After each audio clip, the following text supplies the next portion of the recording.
L'environnement, la santé et les services de garde ont occupé l'avant-scène de la campagne électorale jusqu'à maintenant. Alors que les Canadiens s'apprêtent à se rendre aux urnes lundi, on peut se demander quelle a été la place de l'économie, mis à part l'enjeu de l'accès à la propriété dont on a beaucoup parlé aussi. Alors pour en discuter, je retrouve Michel Leblanc, qui est président de la Chambre de commerce du Montréal métropolitain, qui organisait justement ce soir un débat sur l'économie. Bonsoir Michel. Bonsoir, Esther. Bon, on est à 6 jours du vote exactement. Là, on a parlé beaucoup de transferts en santé, de vaccination obligatoire, de garderie, mais quand même pas beaucoup de pénurie de main-d'œuvre et d'immigration. Qu'est-ce que vous avez pensé, vous, de cette campagne électorale qui tire à sa fin? Est-ce que vous trouvez qu'on s'est attaqué aux vrais enjeux? C'est une très bonne question et je pense que tous les observateurs aguerris ont été surpris qu'on parle de création d'emplois durant cette campagne. Non pas que tous les Canadiens présentement travaillent, mais c'est clair que l'économie va bien, elle recrée ses emplois. On peut penser que les entreprises, au fur et à mesure qu'on va rouvrir, par exemple, le tourisme, vont créer tous ces emplois qui manquent encore. Le véritable enjeu, c'est cette pénurie de main-d'œuvre, vous l'avez dit. À mon avis, on en parle beaucoup trop peu. Et surtout que le gouvernement fédéral a un rôle à jouer. Et cette pénurie de main-d'œuvre, le premier geste qu'on doit tous s'entendre, c'est que des initiatives comme le programme de la PCRE, ça devient contre-productif une fois que l'économie est rouverte parce qu'on dit à des gens, restez chez vous, vous allez quand même recevoir de l'argent alors qu'il y a plein d'emplois disponibles pour eux. Donc, le premier enjeu, c'est non seulement de dire on y met fin tout de suite au lendemain de l'élection, mais on ne rebasculera pas dans un programme comme celui-là. Le second, du point de vue du Québec, c'est le dossier des travailleurs temporaires. C'est un dossier qui dépend du fédéral. Il y a 51 000 dossiers qui sont en attente de traitement. On a besoin d'un gouvernement beaucoup plus agile pour faire en sorte que des travailleurs temporaires puissent venir chez nous, éventuellement s'ils sont satisfaits et s'ils ont des emplois restés comme résidents permanents. Bref, l'immigration est névralgique et le fédéral détient un levier fondamental. Oui, parce que, bon, évidemment, à 5 jours du vote, tous les partis ont déposé leur plateforme électorale. Est-ce qu'il y a un parti qui répond davantage aux attentes des gens d'affaires, selon vous? Eh mon Dieu, ça, c'est me mettre dans une boîte où je me retrouve jamais, qui est d'identifier un parti qui plaît davantage. Je vous dirais que les gens d'affaires sont préoccupés de main-d'œuvre, sont préoccupés aussi de cette question des dépenses qu'on promet comme si les gouvernements n'avaient pas un jour à rétablir l'équilibre financier. Et là où les gens d'affaires se rejoignent, c'est d'avoir vu neiger et de se dire, si on dépense comme ça, un jour, il va falloir qu'on coupe dans des services ou qu'on augmente les impôts. Et les politiciens qui ont de la difficulté à couper dans les impôts, dans les services, ont des réflexes d'augmenter les impôts. Donc, il y a une nervosité sur le manque d'engagement, sur une trajectoire vers l'équilibre financier. Et là, on peut remarquer que les conservateurs ont pris un engagement à 10 ans. Ça rassure un peu.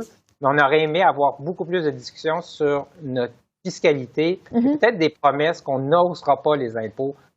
Qui sont déjà très élevés pour les entreprises et les particuliers au Canada et au Québec. Bon, ça m'amène à vous parler du déficit au Canada. On sait, bon, il a explosé à cause de la pandémie, s'élève à plus de 355 milliards juste pour cette année. C'est historique. Est-ce que vous êtes surpris, vous, qu'on n'ait pas parlé plus de lutte au déficit dans cette élection? J'ai l'impression que c'est pas un sujet sexy en temps normal.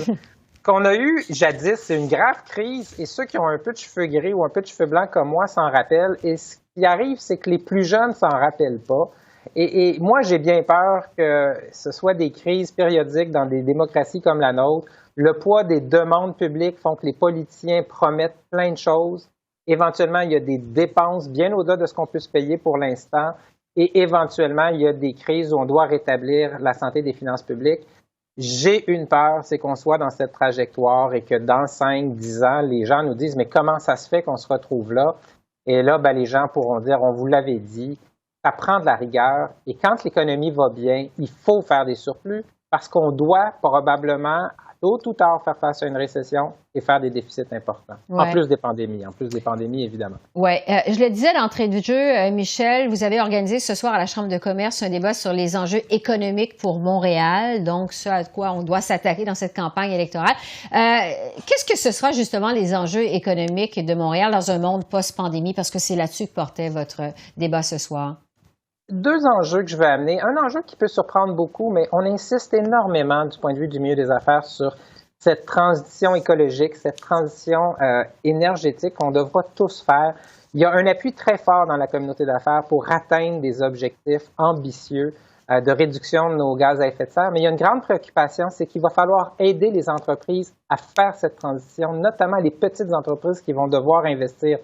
Donc, on va vouloir demander au gouvernement fédéral comme au gouvernement provincial d'accompagner les entreprises, peut-être avec des programmes encore plus ambitieux, plus généreux pour réussir cette transition. Et le deuxième volet très montréalais, c'est celui des grands projets d'infrastructure. Le gouvernement fédéral, à travers la Banque d'infrastructure du Canada, soutient bien le projet d'agrandissement du port de Montréal, mais l'aéroport de Montréal, présentement, fait face à des défis financiers énormes parce que la pandémie a coupé ses revenus, mais il y a des investissements requis parce que l'aéroport va redevenir, au lendemain de la pandémie, un hub majeur. Il faut accompagner sa croissance. Même chose pour les enjeux de transport collectif.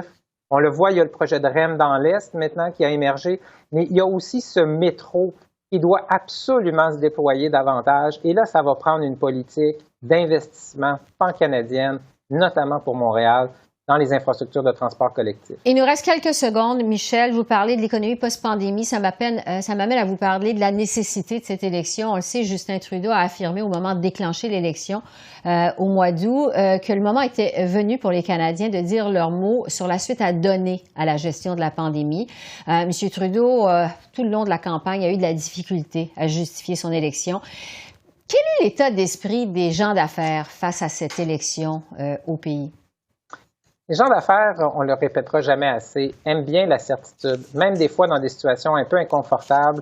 Si on voit venir, on peut s'ajuster, on peut planifier, prendre les bonnes décisions. Ce qui est un petit peu fatigant, c'est cette impression qu'on pourrait gouverner avec des gouvernements minoritaires qui feraient en sorte que régulièrement on se retrouve avec des grands débats politiques, des grandes périodes électorales. Moi, je vous dirais, le milieu des affaires préférait un gouvernement majoritaire qui est en mesure de gouverner avec un échéancier de 4 ans. J'ai aucune prétention de dire quel parti devrait former ce gouvernement, mais c'est clair qu'une stabilité, c'est toujours un facteur très positif pour le milieu des affaires. Oui, plutôt que d'avoir à recommencer une autre élection dans 18 mois. Michel Leblanc, président de la Chambre de commerce du Montréal métropolitain, merci beaucoup. Merci. Merci. Au revoir. Bonne soirée.